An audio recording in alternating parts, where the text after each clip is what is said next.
Durante décadas, la biología moderna, y bueno, me atrevería a decir que también la cultura popular, nos ha vendido una historia casi poética sobre las células madre. Totalmente poética, sí. Nos han contado a través de libros, de texto, documentales fascinantes que son como lienzos en blanco absolutos.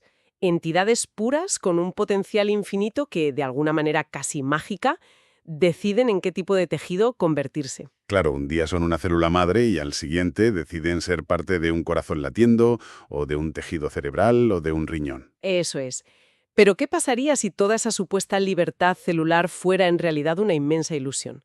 ¿Y si la respuesta a su destino no fuera una elección libre flotando en una sopa química, sino que estuviera rígidamente oculta en una estructura matemática predeterminada? Como un plano arquitectónico e inamovible del que no pueden escapar. Exacto. Un saludo muy cálido y cordial a todas las personas que se unen a esta nueva inmersión profunda. Hoy tenemos entre manos un material verdaderamente excepcional que podría cambiar nuestra forma de entender la vida misma a nivel microscópico. Así es. Una bienvenida muy cálida por mi parte también a quienes nos escuchan. Estamos ante un conjunto de investigaciones que desafía de frente muchos de los supuestos más clásicos e intocables de la biología del desarrollo. Hoy vamos a sumergirnos en un denso pero absolutamente fascinante estudio científico. Denso es quedarse corto, madre mía. Sí, es tela de complejo. Este estudio pone sobre la mesa un método computacional llamado RACHIPE.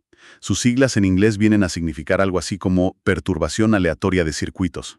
Ajá. Y la misión central de nuestro análisis de hoy es precisamente descifrar cómo una red genética compuesta por tan solo 9 componentes minúsculos es capaz de regir con mano de hierro el destino absoluto de una célula. 9 componentes, ¿eh? 9 nada más.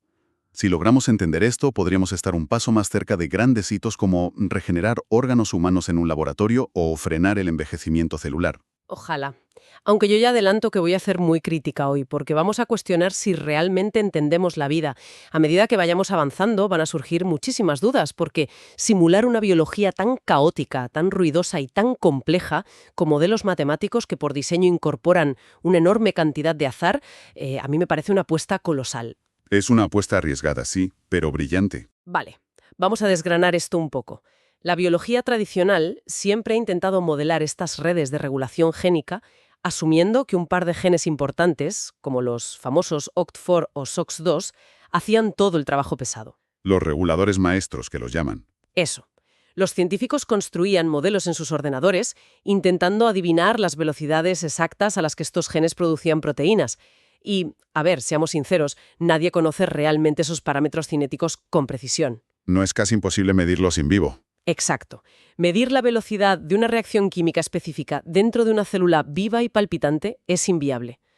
Entonces, ¿no es un poco arrogante por parte de la ciencia pensar que podemos modelar la vida sin conocer siquiera las velocidades reales a las que ocurren las cosas? Bueno, lo fascinante aquí es cómo los autores de este estudio abordan precisamente ese problema, porque en lugar de caer en esa arrogancia de intentar adivinar números que no conocen, proponen una solución radicalmente distinta con este método, el RACIPE. Ya. A diferencia de esos métodos tradicionales que se obsesionaban con conocer la velocidad exacta a la que un gen A produce una proteína B, RACIPE toma exclusivamente la información topológica. A ver, frena un segundo ahí para no perdernos. Cuando decimos información topológica, en este contexto estamos hablando básicamente del mapa de carreteras de la célula, ¿verdad? Exactamente. Se refiere única y exclusivamente a la forma estructural de la red, o sea, quién está conectado con quién. El gen A activa al gen B, pero inhibe al gen C. Esa es la topología. El diagrama de cableado puro y duro. Vale, el cableado sin velocidades. Eso es. A partir de esa arquitectura básica, sin ponerle velocidades concretas a las cosas, el algoritmo genera un conjunto masivo de 10.000 modelos matemáticos diferentes. Y aquí está la clave del asunto. Aleatoriza los parámetros cinéticos. O sea, ¿se los inventa? Coge las velocidades de reacción y las varía al azar hasta en 1 o 2 órdenes de magnitud. Unas veces las pone rapidísimas y otras veces lentísimas. Es que esto suena a locura total. Me estás diciendo que literalmente cogen el mapa de carreteras de los genes y empiezan a tirar los dados con los números. Es como intentar adivinar la receta perfecta de una tarta, dejando que un mono tire ingredientes al azar dentro de una batidora y esperar que salga algo comestible. Entiendo perfectamente esa sensación, de verdad. Podría parecer que están tirando los dados a ciegas, pero ese muestreo aleatorio sigue reglas matemáticas muy específicas. No es un mono en una cocina. Por ejemplo, utilizan algo llamado la regla de la mitad funcional. ¿Y eso qué es? Pues sirve para asegurar que por muy locos que sean los números que salgan, las interacciones sigan teniendo sentido biológico. O sea, no rompen las leyes de la física ni de la química. Al hacer esto, argumentan los investigadores, el modelo no está ignorando la realidad de la célula. De hecho, la imita a la perfección. Imitar la perfección a través del azor, eso requiere una buena explicación. Mira, pensemos en una placa de Petri llena de células madres reales en un laboratorio. Si miramos de cerca, no todas las células tienen la misma concentración exacta de proteínas en ese mismo milisegundo. Hay una enorme heterogeneidad natural. Claro, hay un ruido biológico. Muchísimo ruido. Unas células son un poco más lentas, otras tienen un poco más de un químico en particular. Rácipe, al generar 10.000 versiones aleatorias, abraza esa variación natural en lugar de forzar un parámetro único perfecto y totalmente artificial como hacían los modelos antiguos. Vale, te compro que la naturaleza es ruidosa. Pero llevemos esta afirmación de los 10.000 modelos al extremo matemático. Si generas 10.000 universos diferentes y dejas que las ecuaciones corran con miles de condiciones iniciales distintas, cualquier persona que trabaje con datos esperaría que de ahí saliera un ruido absoluto. Caos total. ¿Caos? Es que me cuesta horrores creer que de semejante océano literal de números aleatorios puedan salir datos limpios. Lo lógico sería obtener una sopa incomprensible de resultados donde cada modelo hace una cosa totalmente distinta, impredecible. Esa es la reacción más natural ante un enfoque estadístico tan salvaje. Yo también lo pensé. Pero los resultados del estudio demuestran exactamente lo contrario, y ahí es donde brilla la genialidad de centrarse en la topología en el diseño del circuito. Cuéntame. Para poder analizar este océano infinito de datos generados al azar, los investigadores aplicaron una herramienta llamada análisis de componentes principales. Que para quienes no estamos todo el día haciendo estadísticas avanzadas podríamos imaginar como una especie de colador matemático, ¿no? Me gusta esa imagen, sí, un colador. Es como una herramienta que coge una montaña de datos desordenados y te dice, mira, ignora el ruido de fondo, aquí están los ingredientes principales que realmente están moviendo la aguja. Vale, pasamos el colador y ¿qué sale? Para agrupar las similitudes, el análisis de agrupamiento jerárquico aparecieron exactamente 15 patrones. 15 estados génicos increíblemente robustos. Un momento. ¿Solo 15 estados finales a partir de 10.000 configuraciones aleatorias? Solo 15. La estructura matemática subyacente obliga a la célula a caer en uno de esos 15 cubos, sin importar lo rápidos o lentos que sean sus componentes individuales. Eso es fascinante. Y el análisis reveló detalles preciosos. Mostró que ciertos genes clave operan como rivales acérrimos. En el primer componente principal vimos que el famoso gen OCT4, junto con SOX2 y NANO, actúan en un sentido conjunto. Pero por otro lado, genes como CDX2 y GATA6 hacen exactamente lo opuesto. Una correlación antiparalela perfecta. Eso es. Claro, biológicamente se repelen. Es como un tira y afloja. Si la actividad de uno sube, la fuerza de la red empuja a los otros hacia abajo irremediablemente. Pero bajemos de la nube matemática por un momento y vayamos a la mesa de disección. A ver. Porque sobre el papel, encontrar 15 patrones prístinos es un éxito computacional brutal. Pero ¿realmente vemos estos patrones en un laboratorio con células de verdad, vivas y coleando? Porque hay un detalle en el estudio que me chirría bastante. Sé por dónde vas. Al mirar de cerca el comportamiento del modelo, parece que fracasa estrepitosamente a la hora de predecir las etapas más tempranas del desarrollo de un embrión. Si miramos cuando el embrión tiene 16 células o menos, los datos del ordenador no encajan ni por asomo con lo que se ve en ratones reales. Es cierto. Entonces, si un modelo que pretende explicar el gran destino celular no funciona en el mismísimo primer suspiro de la vida, ¿no invalida esto toda la premisa? Es una observación muy incisiva, y es el tipo de escrutinio que exige la buena ciencia. Pero la respuesta es no lo invalida. Más bien nos enseña dónde están los límites actuales de esta red específica de 9 genes. Es totalmente cierto que en esa fase juvenísima de 16 células hay un desajuste. Un desajuste importante. Sí, porque la biología ahí podría estar gobernada por factores maternos residuales u otras redes que este modelo todavía no incluye. Sin embargo, si avanzamos el reloj solo un poquito más, a la etapa de 32 y 64 células, el modelo se vuelve de repente brillantemente preciso. Y para dar contexto a quienes nos escuchan sobre por qué esta etapa de 32 células no es una etapa cualquiera, hay que recordar que este es el momento más mágico y crítico del desarrollo biológico temprano. El primer gran paso. Exacto. Es la primera vez que un grupo de células, que hasta entonces eran todas idénticas, toman su primera gran decisión en la vida. Unas deciden que van a formar la placenta, lo que llamamos el trofectodermo, y otras deciden que se van a convertir en el individuo real, el embrión, lo que llamamos la masa celular interna. Has dado en el clavo. Es la primera gran bifurcación de la vida de un mamífero, y aquí es donde el modelo Racipe saca músculo de verdad. Cuando los investigadores compararon sus 15 estados matemáticos con los datos genéticos experimentales extraídos de células individuales de ratón en esa etapa exacta, el encaje fue espectacular. Cuadraron. 4 de los 5 estados más probables que predecía el ordenador coincidían con una precisión asombrosa con los perfiles genéticos de esas células de ratón reales. ¡Qué fuerte! Hablamos de identificar perfectamente las células que estaban subiendo la expresión de CDX2 para formar la placenta, o aquellas que apostaban por OCT4 y NANOG para el embrión. Esto demuestra de forma contundente que la red topológica captura la esencia de la biología. Vale, te lo concedo. Acertar de lleno en esa gran bifurcación de la vida es un logro innegable. Pero sigamos apretando las tuercas al núcleo de esta teoría. Todo el estudio pivota sobre la idea de que la forma de la red, la topología, es muchísimo más importante que la cinética, o sea, que las velocidades. Y para demostrar empíricamente esa supremacía de la forma sobre la velocidad, los investigadores hicieron algo muy ingenioso. Diseñaron un experimento con redes aleatorizadas, que bautizaron como tipo 1 y tipo 2. ¿Qué les hicieron a las redes? Básicamente cogieron la red original y le mantuvieron el mismo número de cables de entrada y salida para cada gen. Si un gen recibía 2 señales de activación, en la nueva red seguía recibiendo 2. Pero desordenaron por completo quién conectaba con quién. O sea, como coger las piezas de un motor perfectamente diseñado y montarlas al azar, asegurándote de usar todos los tornillos. Tal cual. Destruyeron el diseño arquitectónico pero conservaron la densidad matemática. Y el resultado fue catastrófico para la red. Explotó el motor. Esas redes aleatorias colapsaron por completo.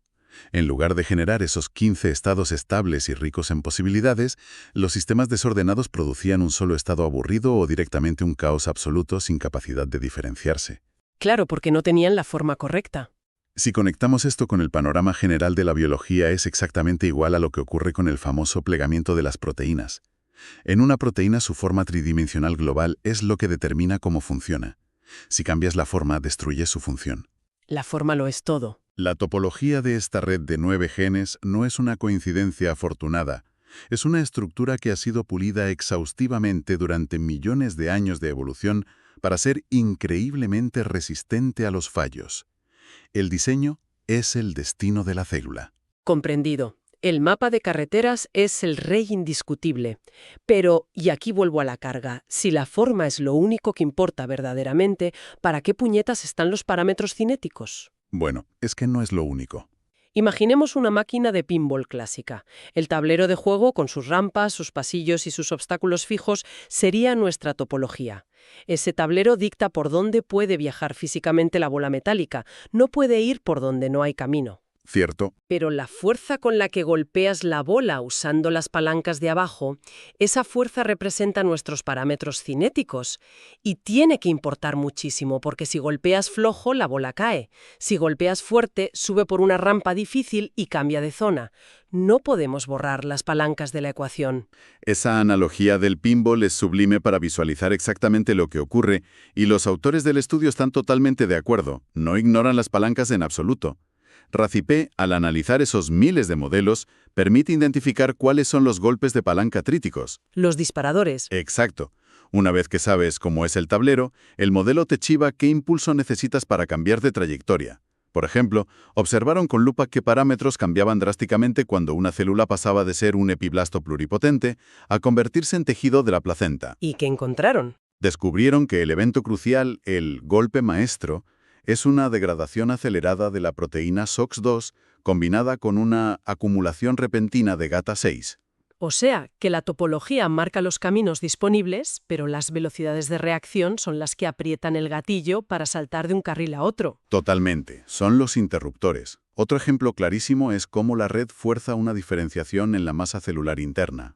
El desencadenante clave resulta ser un pico brutal en la producción de GATA6 o un corte radical en su inhibición. Claro, si no hay fuerza, no hay movimiento. Sin la topología, la bola de pinball vuela por los aires sin sentido, pero sin la cinética, la bola simplemente se queda quieta en el fondo. Hacen falta las dos cosas. Aquí es donde se pone realmente interesante la cosa, porque toda esta idea de interruptores nos lleva a cómo la célula toma sus decisiones a nivel macro. El estudio detalla simulaciones de knockout. En términos sencillos, cogieron el modelo informático y empezaron a apagar genes específicos o a cortar cables concretos para ver qué parte de la maquinaria explotaba. Así es. Y aquí me surge una duda muy intuitiva. ¿Realmente la biología celular opera como si fuera una junta directiva tomando decisiones complejas en bloque? Pues es una analogía sorprendentemente precisa. Para medir el impacto de estos apagones de genes, usaron una herramienta matemática espectacular llamada divergencia de Kullback-Leibler. Sé que suena súper técnico. Sí, suena que nos va a dar dolor de cabeza. Pero imaginemos que es una especie de medidor de sorpresa o un GPS recalibrando una ruta.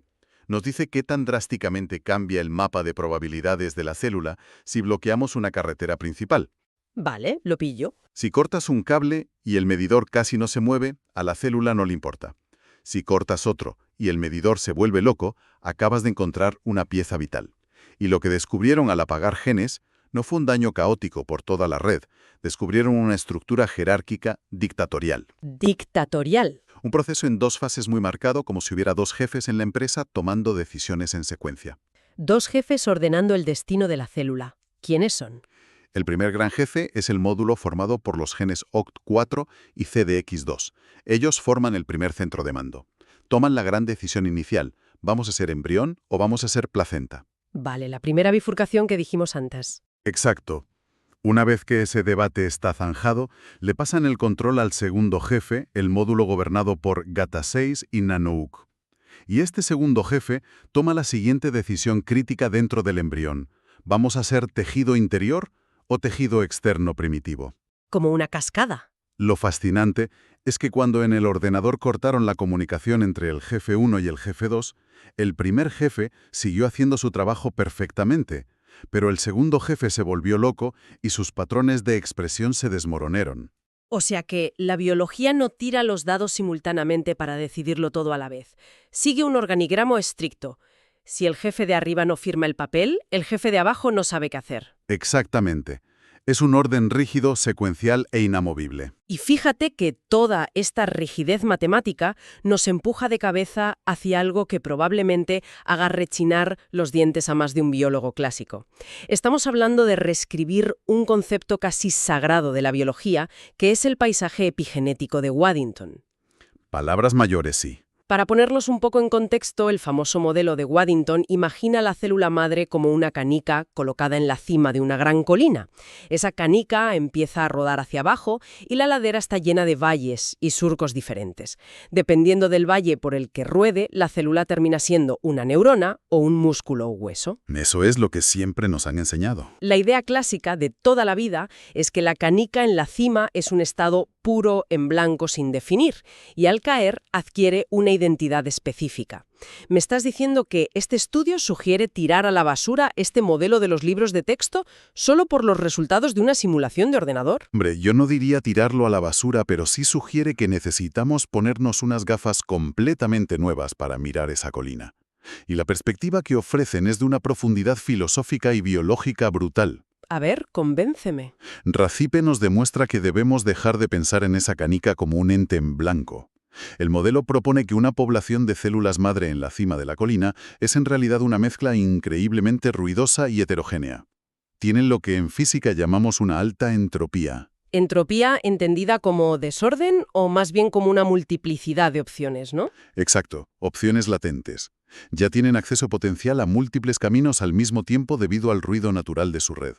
Están vibrando con posibilidades. ¿Vale? Así que cuando llega una señal química del exterior de la célula para darle una instrucción, esa señal no crea por arte de magia un nuevo estado celular desde cero. ¿Qué hace entonces? Lo que hace esa señal es ir cerrando puertas. Va bloqueando valles en la colina de Waddington. Guía a la célula disminuyendo su entropía, obligando a ir por el único pasillo que queda abierto. Fíjate en el matiz tan inmenso que es eso. Básicamente nos están diciendo que diferenciarse, desarrollarse, no es aprender a ser una célula del corazón, es ir olvidando y bloqueando todas las demás cosas que podrías haber sido. Es un cambio de paradigma bellísimo, ¿verdad? La diferenciación celular bajo este prisma es una pérdida gradual de potencial.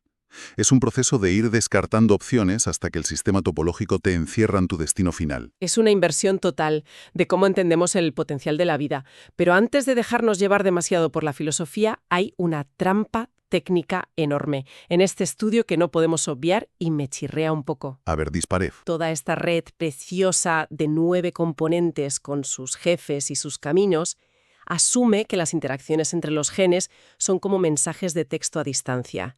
El gen A le manda una señal química al gen B para que se active. Sí, transcripcional puro. Pero en el caótico mundo físico de una célula microscópica, las proteínas chocan físicamente entre sí, se pegan, forman complejos masivos como cuando OCT4 y SOX2 se unen físicamente como piezas de Lego para hacer un trabajo juntos. Correcto.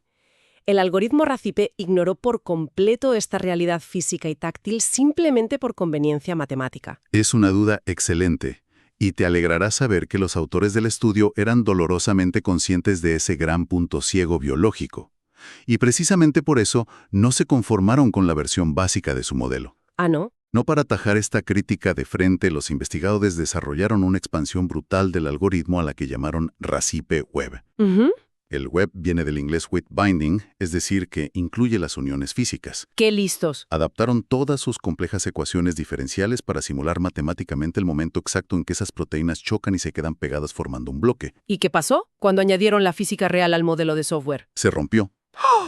Los resultados dejaron a todos boquiabiertos. Simularon, por ejemplo, qué pasaría si bloqueaban la desunión del complejo. Es decir, forzaron matemáticamente a que OCT4 y SOX2, una vez pegados, no pudieran separarse jamás. Vale. Al medir esto con nuestro medidor de sorpresas, la divergencia de Kullback-Leibler, el sistema arrojó un valor descomunal de 1,57. Para ponerlo en una perspectiva fácil de entender, el impacto de alterar esa unión física en la red fue exactamente el mismo que si hubieran entrado y borrado ambos genes por completo del ADN de la célula. Madre mía, o sea, destrozaba la dinámica por completo. Totalmente. Pero aquí viene lo mejor. En lugar de romper o invalidar el modelo topológico inicial, esta expansión Goody-Shishkriv demostró ser la prueba de fuego definitiva. ¿Por qué? Confirmó de manera aplastante que los 15 estados originales de los que hablábamos antes eran aún más robustos de lo que se pensaba. Demostró que incluso añadiendo las caóticas uniones físicas de las proteínas, la jerarquía inamovible y el diseño del tablero de pinball siguen dictando el comportamiento de la célula de una manera predecible y bellísima. ¡Qué maravilla!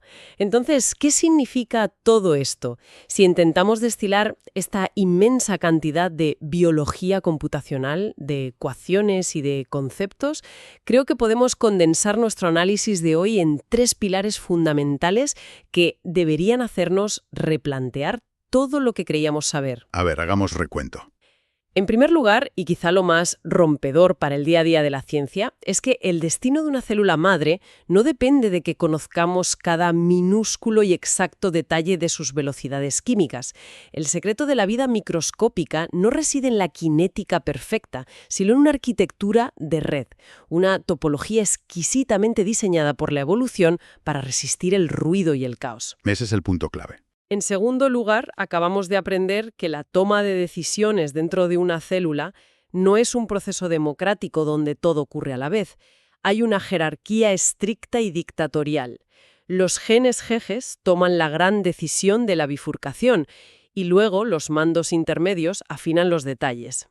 Y en tercer lugar, y a nivel personal, el más fascinante de todos, nos llevamos una redefinición completa de lo que significa crecer o desarrollarse. Hemos pasado de ver a la célula como un lienzo en blanco a entenderla como una entidad llena de múltiples posibilidades latentes, de altísima entropía. Exacto. Diferenciarse no es ganar una identidad nueva a partir de la nada. Diferenciarse es un proceso dramático de ir perdiendo opciones. Es ir cerrando puertas a medida que las señales externas te empujan por los pasillos inamovibles de tu propia red genética. Y todo esto plantea una pregunta importantísima. ¿Cuál? Una reflexión que me gustaría dejar en el aire para nuestra audiencia, porque va muchísimo más allá de los embriones y de la teoría pura. Si aceptamos hoy que las células sanas y funcionales son aquellas que están guiadas por un diseño de red perfecto, un tablero de pinball que cierra las puertas correctas y restringe las opciones frente a las señales externas, ¿qué ocurre cuando miramos a enfermedades devastadoras como el cáncer? Uf, claro. A la luz de todo lo que nos ha enseñado este modelo, ¿no podríamos empezar a entender a una célula tumoral no como un monstruo misterioso, sino simplemente como una célula donde una mutación crítica ha roto físicamente la topología de ese tablero? Si el mapa de carreteras cambia de forma de repente, podrían abrirse puertas a estados génicos letales que antes estaban prohibidos por la topología original. La cura definitiva del futuro podría no basarse en envenenar agresivamente a la célula, sino en aplicar terapias que logren reparar y rediseñar la topología rota de su red, obligándola a volver a su estado de equilibrio natural. Repensar una enfermedad tan grave no como un fallo en piezas sueltas que hay que destruir, sino como un fallo en la arquitectura del propio sistema que hay que reparar. Es una perspectiva absolutamente fascinante y esperanzadora para dejar reposando en nuestras mentes. Y con esta tremenda reflexión sobre el futuro de la medicina, cerramos la inmersión de hoy. Ha sido un auténtico placer y un privilegio contar con la atención de nuestra audiencia a lo largo de este extenso e intenso viaje hacia las profundidades del código fuente de la vida misma. Un adiós muy cálido y nuestro agradecimiento más profundo por acompañarnos en este espacio. Seguiremos explorando.